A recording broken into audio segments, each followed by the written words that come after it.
Kathleen, tudo bem, Kathleen? Eu tenho alergia a leite e derivados desde o meu nascimento. Quando nova, os médicos falaram que não teria cura. Será que agora, com 29 anos, é válido procurar outro médico? O que aconselho? Eu tenho, inclusive, uma playlist de APLV, alergia à proteína do leite de vaca. É interessante você consultar lá. A primeira coisa que a gente tem que entender é se essa sua alergia ela é uma alergia IgE mediada ou não IgE mediada, ou seja, mediada pelo anticorpo, que a gente chama de anticorpo da classe IgE, a imunoglobulina do tipo E, ou não mediada por IgE. A alergia mediada por IgE é realmente você fazer o uso do leite, precisa ser feito sob supervisão, entendeu? Você não pode reintroduzir o leite porque a alergia ela tem um componente genético muito importante. E esse componente genético, essa informação genética, ela pode variar na sua, como é que eu vou lhe dizer, na sua expressão, tá?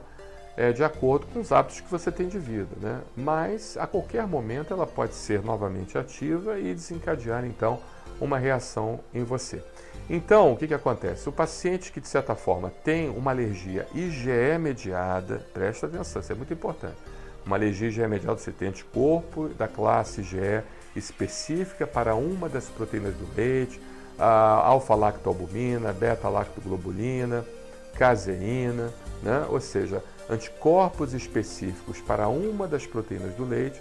E essa IgE, de certa forma, ela está relacionada, essa positividade está relacionada a uma crise que você teve no passado, porque não necessariamente uma IgE positiva indica alergia ao leite.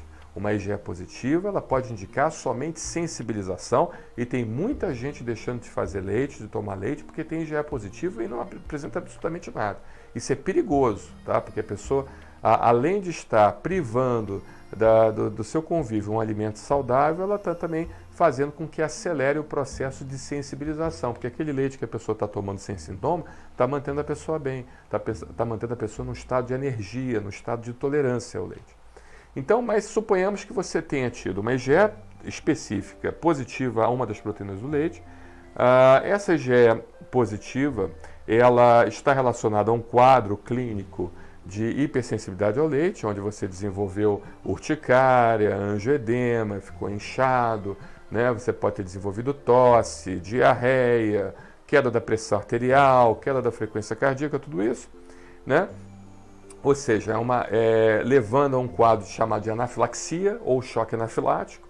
E se isso realmente aconteceu, é muito perigoso, mesmo décadas depois, você fazer a reintrodução do leite sem uma supervisão médica. Você pode até fazer a reintrodução do leite, que a gente chama de TPO, que é o teste de provocação oral. Mas esse teste de provocação oral, ele precisa ser feito sob a supervisão de um médico e num local de alta complexidade. Não adianta você fazer um teste de provocação oral numa clínica particular, num consultório, porque isso é perigoso. Pelo menos é a nossa conduta. Tem colegas que fazem, mas a nossa conduta do Brasil Sem Alergia é encaminhar para locais de alta complexidade, porque se por acaso o paciente desenvolveu uma anafilaxia, você tem lá um respirador, você tem uma equipe multidisciplinar para conduzir aquilo e tirar o paciente da crise. Certamente todas as clínicas têm que ter adrenalina, ambu, tudo isso, mas muitas das vezes você precisa entubar o paciente e colocar ele sob ventilação mecânica e fazer substâncias que venham a contornar essa anafilaxia, e muitas das vezes isso não está disponível em clínicas de baixa complexidade, somente em clínicas de alta complexidade ou hospitais, entendeu? Então, você pode fazer a reintrodução do leite em caso de alergia IgE mediada, desde que tenha a supervisão de um médico especialista em clínicas de alta complexidade, tá bom? Esse é o primeiro recado que eu dou.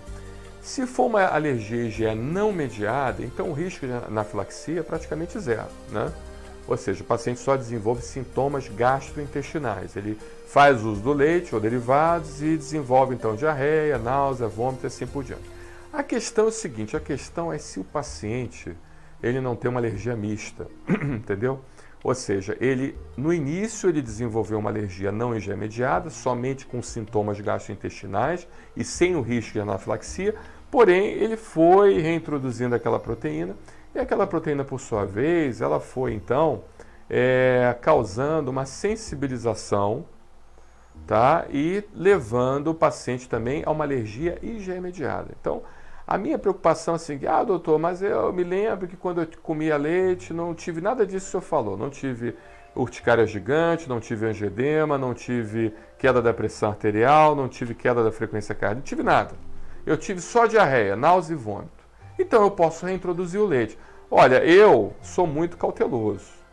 Você vai certamente ver alguns artigos dizendo que sim, que pode, que não sei o que a alergia IgE mediada não causa anafilaxia, não coloca em risco o paciente. Mas será que você somente tem uma alergia não IgE mediada ou você tinha uma alergia IgE mediada que está acobertada, que pode desenvolver, ou seja, uma alergia mista, IgE mediada e não IgE mediada, e você vir a desenvolver, então, surpreendentemente, uma anafilaxia? Então, no Projeto Brasil Sem Alergia, nós somos redundantes, tá? No que nós fazemos. Tá? Então, a gente, graças a Deus, quase 500 mil pacientes atendidos, 15 anos de existência, nunca tivemos um quadro de anafilaxia grave. Tá? Todos o início de anafilaxia, um ou outro, entendeu? Que eu posso contar aqui na minha mão direita, tá? E, de certa forma, todos eles revertidos com as medicações que nós temos e foram para casa, nem precisaram de atendimento de emergência. Então, por quê? Porque nós somos redundantes, nós utilizamos de mecanismos de redundância, tá? Até porque eu gosto muito de aviação e a aviação é minha segunda paixão em termos de profissão, né? Então, na aviação se aprende a redundância, né? Os mecanismos de aviação, um avião ele não cai por quê? É muito mais seguro você ficar numa cadeira de um avião preso num cinto de segurança do que você andar na calçada, entendeu? A chance de você morrer sendo atropelado, caindo numa calçada é muito maior se você ficar preso numa cadeira de avião, entendeu? Então você tem menos risco de chance de morrer. Por quê? Porque é uma ciência de redundância. Então, para cada mecanismo vital do avião, você tem um mecanismo redundante que substitui aquele.